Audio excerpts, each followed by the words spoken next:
oresgi mapiyo piyo. Jatend migawo mar weche tudruok Eliud Owalo medo jiwo ni tend William Ruto biro keto maino mar siro dongruok e gwenge duto nyaka mago ma kaluo. Owalo mane tieko wuodhe mar chiwo chiemo e alworano owacho ni piny owacho biro kelo mwandu mar chiero kembe kod gero kembe moko manyien kaka yor chwalo dongruok. Magi duto biro seche mane jatend migawo mar weche tudruok Eliud Owalo olimo kar chung' od bura manyando mar pogo chiemo ne jogo masani kalo e midhiero mar kech tok koth ketho cham e puothe kendo daro jomoko e miechgi.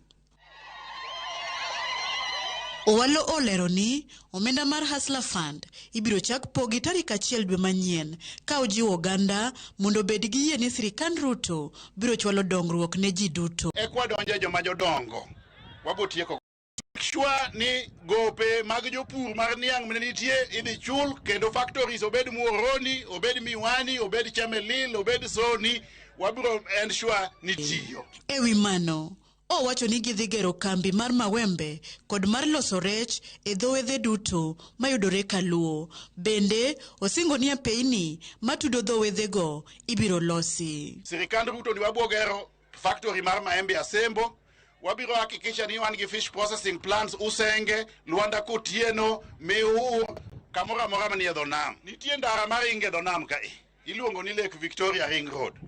Ndara no wadwa no lose kendo ibiro lose odwa ringa ka mo ringa nyaka Mwalo Suba Thurgi Karoli kocha.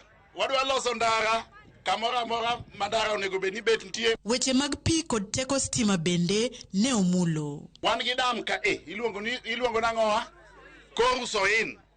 Dam no ero kose lose tabu mar pi, tabu mar stima ok wabi bet godo thuru waka. Jatend migawo no osebedo ka pogo chiemo e alwora ma Nyanza kanyocho chako kod Migori, Homa Bay kod Kisumu kawuono ne ochwalo chenro no e kaunti ma Siaya. I want to ask those from Nyanza, don't hope that Ruto will fail. Because if he fails, we also fail. Let's pray for him and his plan to succeed so that the country grows, so that our young people have jobs, our people can access food, our school-going children can get school fees.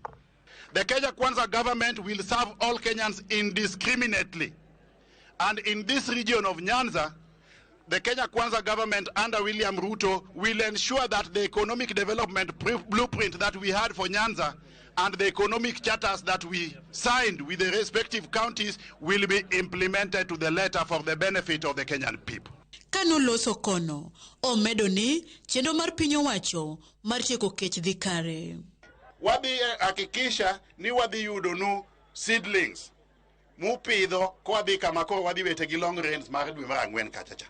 Nikech ok wadwa ni mondo kech otim ang'owa okajo piny. Ne waloso mpango manyiso kaka Nyanza onego tim ang'owa onego dongre.